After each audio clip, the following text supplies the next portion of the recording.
문명의 충돌 새뮤얼 헌팅턴 즈음.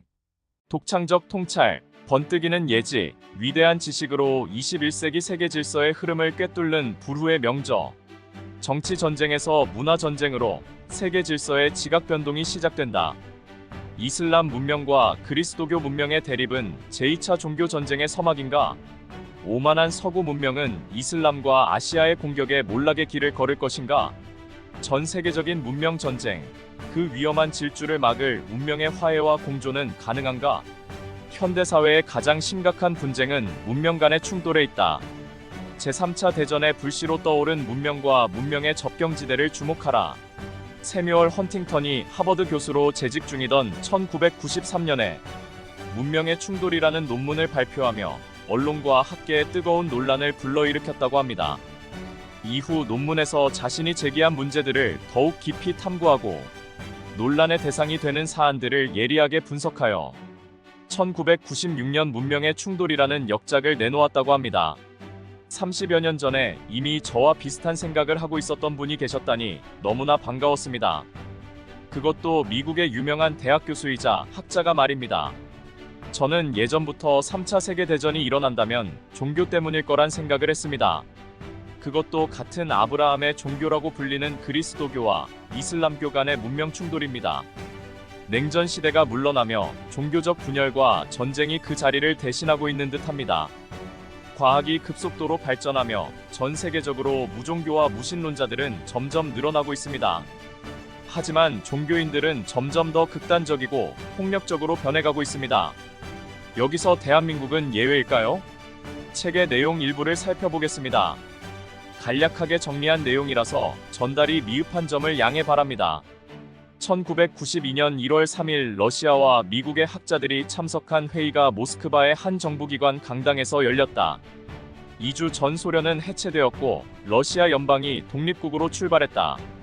1994년 4월 18일 사라예보에서 2천여 명의 군중이 사우디아라비아와 터키의 국기를 흔들며 집회를 가졌다. UN, 나토, 미국의 깃발이 아닌 사우디아라비아와 터키의 국기를 흔들므로써 사라예보 시민은 자신들이 이슬람 세계와 연대하고 있음과 그들의 진정한 벗이 누구인지를 분명히 밝혔다. 탈냉전 시대에 들어오면서 깃발을 비롯한 십자가, 초승달 같은 문화 정체성의 상징물이 중요해졌다. 사람들은 새롭지만 대개는 해묵은 정체성을 발견하여 새롭지만 대개는 해묵은 깃발 아래 힘을 버리다가 새롭지만 대개는 해묵은 적수와 전쟁을 벌인다. 탈냉전 시대 사상 최초로 세계 정치는 다극화, 다문명화되었다. 탈냉전 세계에서 사람과 사람을 가르는 가장 중요한 기준은 이념이나 정치, 경제가 아니다. 바로 문화다. 민족과 국민은 우리가 누구인가라는 인간이 직면할 수 있는 가장 근본적인 물음에 답하기 위해 부심하고 있다. 그리고 인류가 지금까지 그런 질문 앞에서 내놓았던 전통적인 방식으로 답변을 제시하고 있다. 바로 자신들에게 가장 의미 있는 대상에 관심을 기울이는 것이었다. 사람들은 조상, 종교, 언어, 역사, 가치관, 관습 제도를 가지고 스스로 규정한다. 그들은 부족, 민족 집단, 신앙 공동체, 국민, 가장 포괄적인 차원에서는 문명이라고 하는 문화적 집단에 자신을 귀속시킨다. 세계 정치는 문화와 문명의 궤선을 따라 재편되고 있다.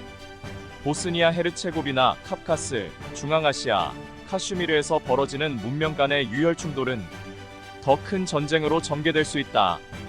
유고슬라비아 내전에서 러시아는 세르비아를 외교적으로 지원하고 사우디아라비아, 터키, 이란, 리비아는 보스니아 헤르체고비나를 경제적, 군사적으로 지원했다.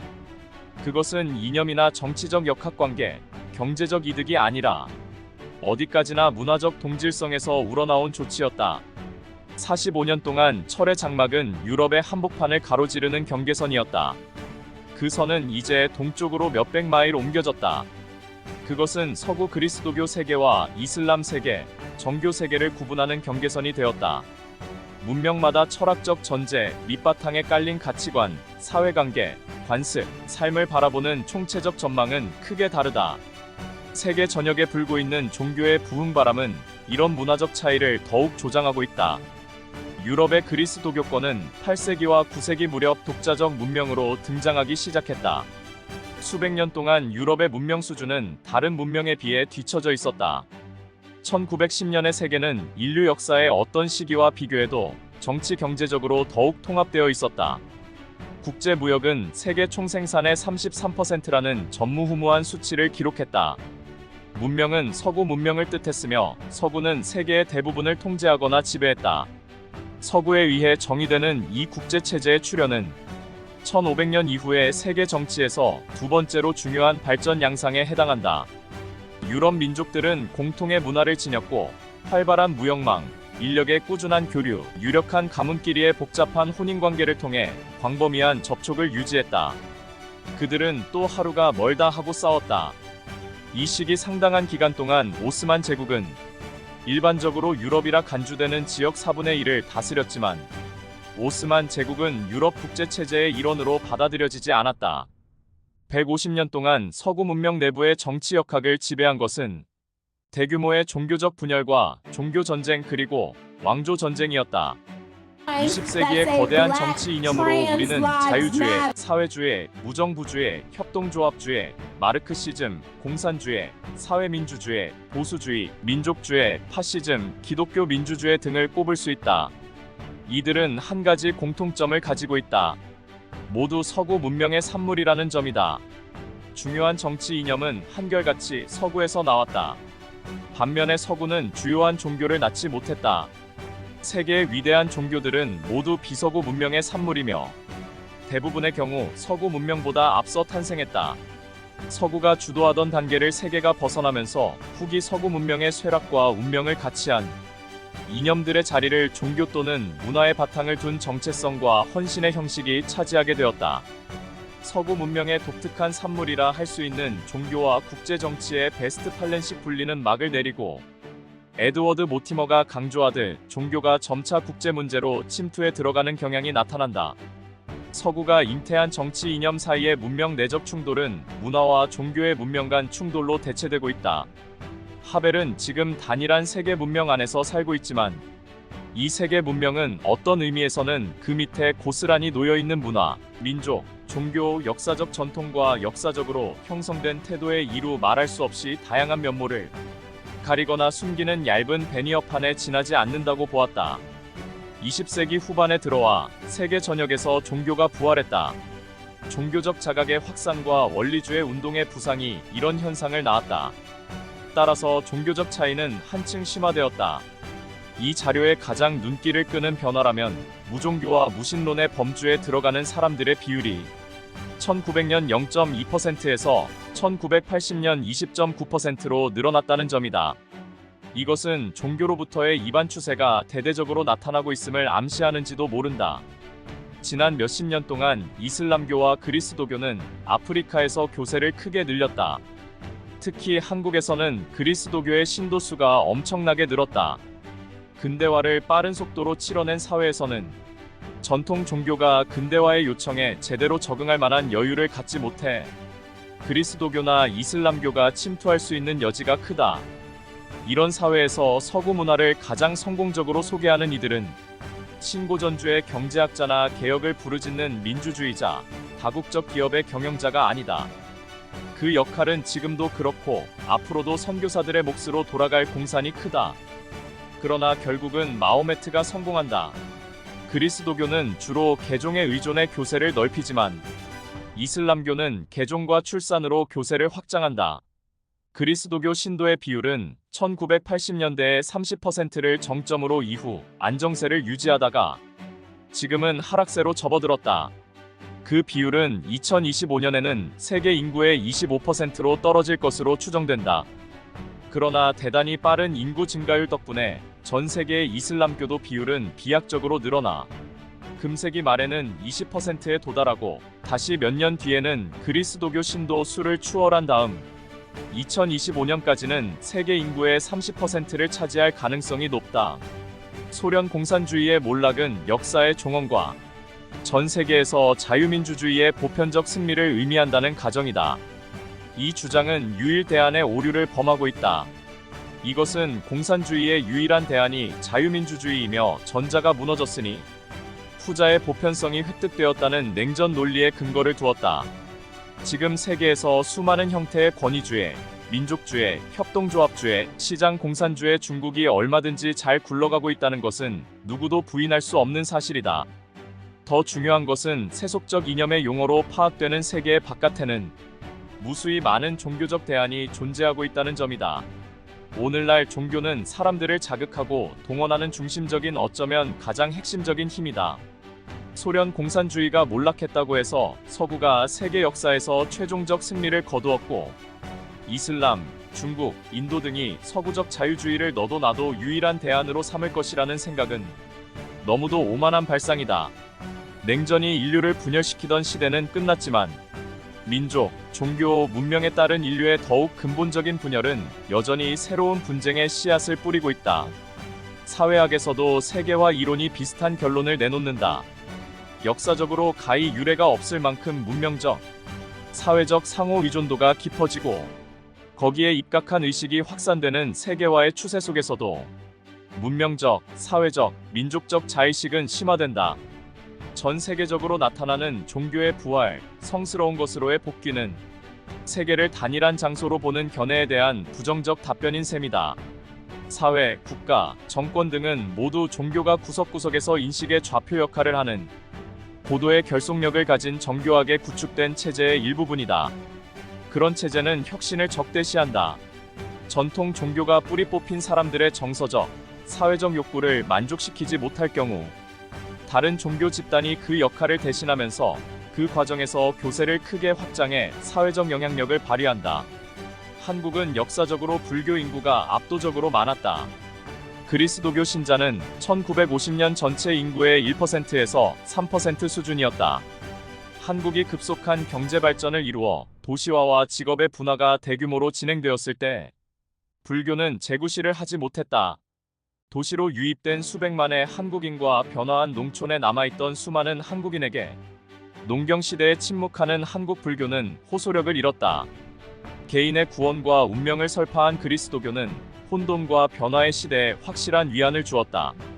1980년대에 오면 장로교와 가톨릭 신자가 다수를 점하는 한국의 그리스도교는 한국 인구의 최소한 30%를 차지하게 된다. 이념의 자리에 종교가 들어앉았다. 종교적 민족주의는 세속적 민족주의를 밀어내고 있다. 원리주의 운동을 비롯해 오늘날의 종교운동은 현대의 통신 장비와 조직화된 기술로 교세를 확장시키는데 탁월한 적응력을 보여준다. 그 단적인 예가 중앙 아메리카에서 TV 선교를 통해 거둔 개신교의 엄청난 성공이다. 아시아와 이슬람은 개별적으로 때로는 힘을 합쳐 서구의 도전장을 내밀고 있다. 이러한 도전의 배후에 자리 잡은 원인들은 서로 관련성은 있지만 성격은 판이하다. 아시아의 자기 주장은 경제 성장에 뿌리를 두고 있다. 이슬람의 자기 주장은 상당 부분 사회적 동원력과 인구 증가에서 비롯되었다. 이러한 도전은 지금도 그렇지만 21세기에도 세계 정치에 심각한 불안 요소로서 파장을 미칠 것이다. 그러나 파장의 성격은 상당히 다르다. 중국과 여타 아시아 국가의 경제 발전은 이들의 정부가 대외 관계에서 적극적으로 자기를 주장할 수 있는 근거와 자원을 제공한다. 특히 15세에서 25세 사이 연령층의 폭발적 증가는 원리주의, 테러리즘, 폭동, 노동력 수출에 필요한 인력을 제공한다. 경제적 발전은 아시아 정부를 강화시키고 있지만 인구 증가는 이슬람 정부와 비이슬람 사회의 위협으로 다가오기도 한다. 비서구 국가들은 걸프 전쟁에서 중요한 교훈을 얻었다. 북한의 군사 관계자들이 얻은 교훈은 다음과 같다. 미국이 군사력을 배치할 여유를 주지 말라. 공군력을 증강할 틈을 주지 말라. 미국이 기선을 잡지 못하게 하라. 미군의 인명 피해를 최대화해라. 인도의 한 고위군 장성의 지적은 더 노골적이다. 핵무기가 없거든 미국과 싸우지 말라. 그러한 교훈은 비서구 세계의 정치 지도자와 군 관계자들의 뇌리에 깊이 박히면서 다음과 같은 개연성 높은 전망을 낳았다. 미국은 핵무기를 가진 나라와는 싸우지 않는다. 유교, 이슬람 군사적 유대의 핵심 고리는 한 축에 중국과 북한이 있고 다른 한 축에 파키스탄과 이란이 있다. 반면 한국은 핵무기를 지역적 이해의 구도에서 파악했다. 다수의 한국인들은 북한의 핵무기를 한민족의 핵무기로 이해했다.